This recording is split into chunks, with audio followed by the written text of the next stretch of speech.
गुरु प्यारी साध संगत जी, रूहानी मार्ग में आप सभी का स्वागत है जी।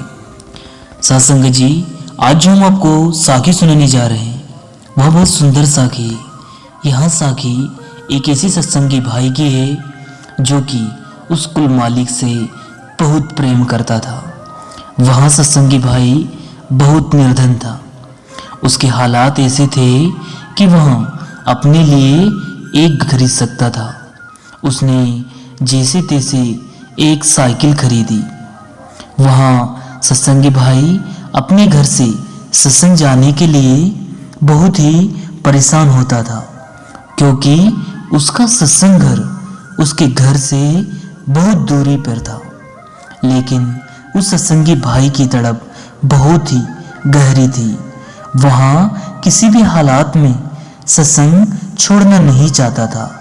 वहाँ हमेशा कभी किसी के साथ बैठकर सत्संग घर पहुंच जाता और कभी किसी के साथ। धीरे धीरे वह सत्संगी भाई ने अपने आप को मन में कहा कि तुझे सत्संग सुनना है तो किसी के साथ बैठकर नहीं जाना।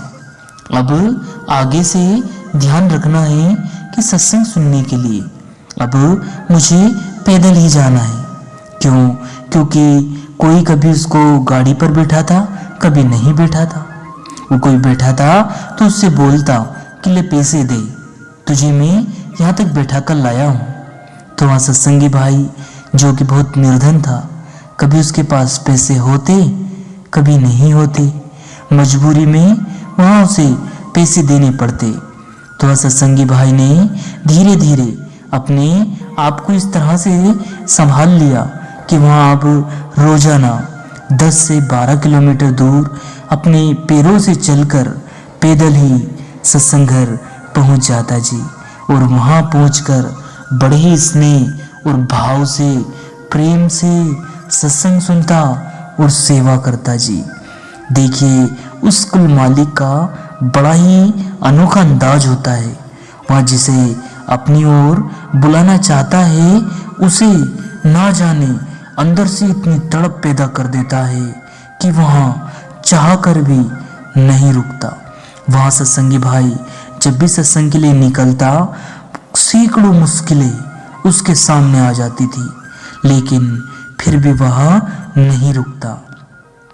अब उस सत्संगी भाई ने धीरे धीरे कहीं से बंदोबस्त करके एक साइकिल खरीद ली। अब वह सत्संगी भाई उस साइकिल को लाकर बड़ा ही खुश था।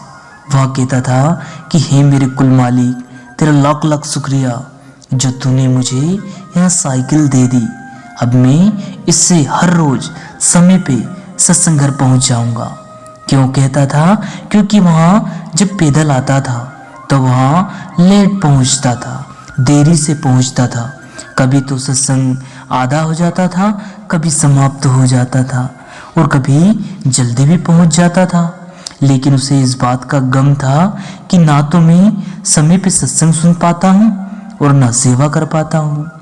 तो यहाँ देख कर कि उस कुल मालिक ने मेरे लिए बहुत बड़ी व्यवस्था कर दी है, इससे वह बहुत खुश हुआ और मालिक से बार बार शुक्रिया अदा करने लगा। वह मन ही मन कहने लगा कि तेरा लाख लाख शुक्रिया मेरे मालिक, जो तूने मुझे यह साधन दे दिया।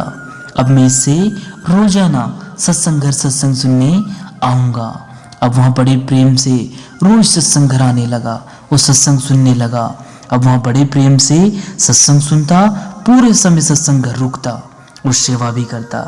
सत्संग जी, यह साखी सुनाने का एक मकसद सिर्फ यह है कि वह मालिक सब जानता है, वो जानी जान है, वो हर घट की, हर समय की, हर रूह की जानता है।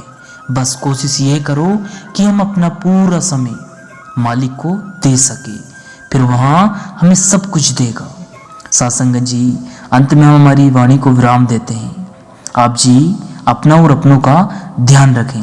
फिर मिलते हैं किसी और वीडियो में। धन्यवाद। सद्गुरु आप सभी पर कृपा बनाए रखे जी। आप जी अमृत वेले उठकर नित नेम से भजन सुमरन जरूर करें जी। धन्यवाद।